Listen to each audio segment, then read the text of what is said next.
నడిమిట్లు ఆగుతారా కొనెళ్తారా last దాకా సంచులు గించులు బట్టలు సర్దుకొని వస్తారా మాణిక్యరావు సభ అయితే తయారున్నా అంటుండు ఆల్రెడీ వాకింగ్ గికింగ్ ఎక్సర్సైజ్ చేస్తుండు పొద్దుగాలేసి జైరాబాద్ ఎమ్మెల్యే సాబ్ పొద్దుగాలేసి వాకింగ్ చేస్తుండు ఎక్సర్సైజ్ చేస్తుండు ఇప్పటికే తయారైతుండు మరి మీరు అవుతారా ఓకే చేద్దాం తప్పకుండా చేద్దాం ఈ ప్రభుత్వాన్ని ఇడిచిపెట్టేది లేదు ఏం జరిగింది ఈ రేవంత్ రెడ్డి మాట్లాడితే మొన్న మల్లవోయి ఒట్టు పెట్టిండు భద్రాద్రి రాముల వారి మీద ఒట్టు పెట్టి చెప్తున్నా 117 గెలుతా అంటాడు ఆ రాముల వారి మీద ఒట్టు పెట్టిన రుణమాఫీ ఏమైందో ముందు చెప్పు కనబడ్డ దేవుని మీద ఒట్టు పెట్టి చెప్తివి అంటే రుణమాఫీ కాలే రేపు 117 నువ్వు గెలుతావు 117 అంటే 1 1 7 1 7 గెలుతావు 9 గెలుతావు 117 గెలవు 9 గెలుతావు అంతకు మించి నీకు వచ్చేటి లేవు మొన్న మన మెదక్ జిల్లాలో 7 గెలిచినాం మనం జర్రలో 3 పోయినాయి ఈ తాప 3 కూడా గెలుపుతా 10కి 10 గెలిపిస్తా బరాబర్ గెలిపిద్దాం ఓసారి రుణమాఫీ చూద్దాం ఇక మీరు నిలబడ్డోళ్ళు జరుగురు బిడ్డ ఏం చెప్పిండో ఒకసారి రుణమాఫీది ఒకసారి చూద్దాం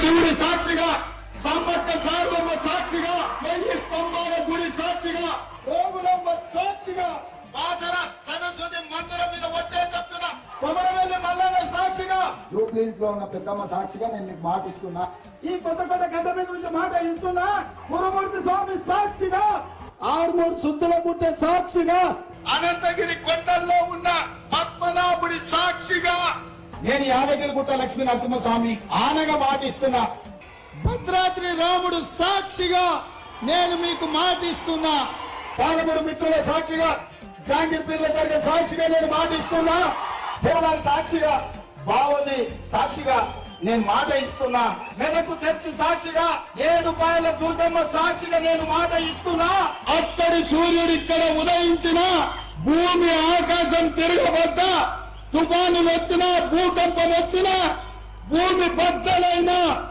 నేను మాట ఇస్తున్నా 15 ఆగస్టు లోపల తెలంగాణ రైతాంగానికి 2 లక్షల రూపాయల రుణమాఫీ చేసి తీరుతా 2 లక్షల పైన ఉన్న రైతులు ఎవరు ఆందోళన చెందాల్సిన అవసరం లేదు 2 లక్షల పైన రుణమా ఉన్నవాళ్ళు 2 లక్షల పైన ఉన్న రుణాన్ని మీరు బ్యాంకులో చెల్లించండి మీరు చెల్లించిన మరుక్షణం ఆ 2 లక్షల రూపాయలను కూడా మీ ఖాతాలో వేసే బాధ్యత మా ప్రభుత్వం తీసుకుంటుందని చెప్పి నేను ఆ రైతాంగానికి తెలియజేస్తున్నా అయిందావే ఇలా కానోళ్ళు ఎందరో చేసి శైలి అవటరు చూస్తా రుణమాఫీ కానోళ్ళు ఆటన మంది కాలే ఇప్పుడు రాంగా ఇప్పుడే నాకు వీళ్ళెవరు చాప్టా కే వాళ్ళు దరఖాస్తు ఇచ్చారు చాప్టా కేలోని తుకారాం రెడ్డి 40 మంది మా 40 మందికి ఒక చాప్టా కే గ్రామము మండలం నారాయణఖేడు మాకు 40 మందికి రుణమాఫీ కాలే జర అసెంబ్లీలో వాడిని గట్టిగా అడుగు అని నాకు కాగితం ఇచ్చారు ఇప్పుడు ఇచ్చారు ఇవాళ ఇచ్చిన కాగితం ఇది రేవంత్ రెడ్డి ఏమంటుండు దేవుళ్ళ మీద ఒట్టు పెట్టి రుణమాఫీ అయిపోయింది అంటుండు భూమి బద్దలు కాలేదు భూకంపం రాలేదు సూర్యుడు తూర్పున్నే ఉదయించిండు అయినా కూడా ఇవాళ రుణమాఫీ మాత్రం కాలే అయిందా ఊకేం డిస్టర్బ్ చేస్తున్నారు అన్నాడు అయిందా ఎక్కడున్నదో గక్కనే అయింది సో దీన్ని బట్టి మనం ఇలా అర్థం చేసుకోవాలి ఆయన మాటలు మాట్లాడతాడు తప్ప రేవంత్ రెడ్డి మాటలు నమ్మితే శంకరగిరి మాన్యాలు పట్టినట్టే ఏది కూడా నిజం కాదు ఒక్కటి కూడా ఇప్పటి వరకు మాట మీద నిలబెట్టుకోలే గా భద్రాద్రి రాముడి మీద ఒట్టు పెట్టి మోసం చేసిన వాడికి పోగొడతాడా ముంగడ పడతాడా దయచేసి ఆలోచన చేయండి రైతు బంధు అది కూడా ఒకసారి మాట్లాడదాం రైతు బంధు ఏమైంది పోయినసారి యాసంగి ఎన్ని ఎకరాలు పడ్డదే రైతు బంధు ఎన్ని ఎకరాలు పడ్డదే 2 ఎకరాలు పడ్డది మరి మిగతా సంగతి గోవిందా యాసంగిలో రైతు బంద్ వేసేటప్పుడు సిద్దిపేటకు వచ్చింది నా దగ్గరికి మార్చి 22 వచ్చి ఇగో రైతు బంధు స్టార్ట్ చేస్తున్నా ఇవాళ 1 ఎకరానికి వేస్తున్నా 45 రోజుల్లో 9,000 కోట్లు మొత్తం రైతు బంధు వేస్తా అన్నాడు. పడ్డదా? ఎట్లా చెప్పిండో చూడు ఒకసారిగా.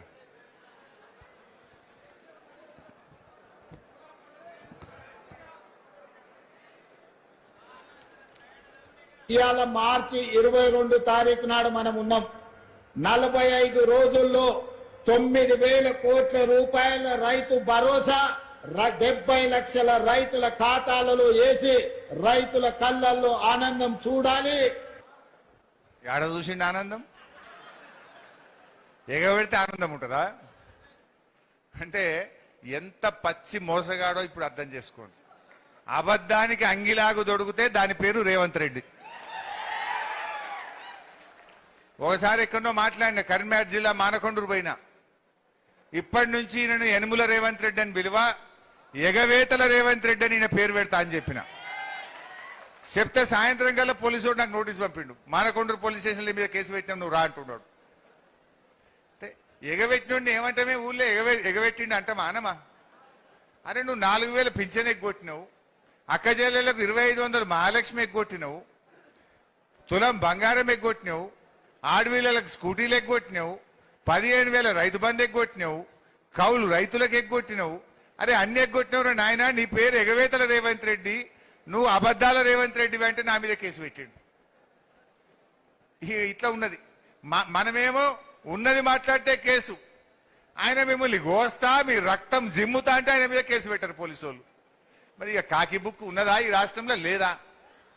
ఇది ఆలోచించాల్సినటువంటి అవసరం ఉంది. ఇక అట్లా చాలా కుంభకోణాలు ఉన్నాయిరా బిడ్డ. మా తమ్ముడు 2,000 కోట్ల గురుకుల కుంభకోణం గురించి చెప్పు అంటుండు. మీకు ఒక సింపుల్, మా విలేకరులకు చెప్తున్నా, మీ అందరికి చెప్తున్నా, మీకు మంచిగా అర్థం కావాలంటే నేను అప్పుడు నారాయణఖేడ్లో మా భూపాల్ రెడ్డి సాబ్ అడిగితే 8 గురుకుల పాఠశాలలు పెట్టించిన, 8 రెసిడెన్షియల్ పాఠశాలలు, ఎస్సీ ఎస్టీ మైనారిటీ బీసీ 8 పెట్టినాం. అప్పుడు ఏ గురుకులానికన్నా పోండి, లేదు గవర్నమెంట్ స్కూల్ కన్నా పోండి, బట్టలు వచ్చినాయా పిల్లలకన్నా అడుగుండ్రు.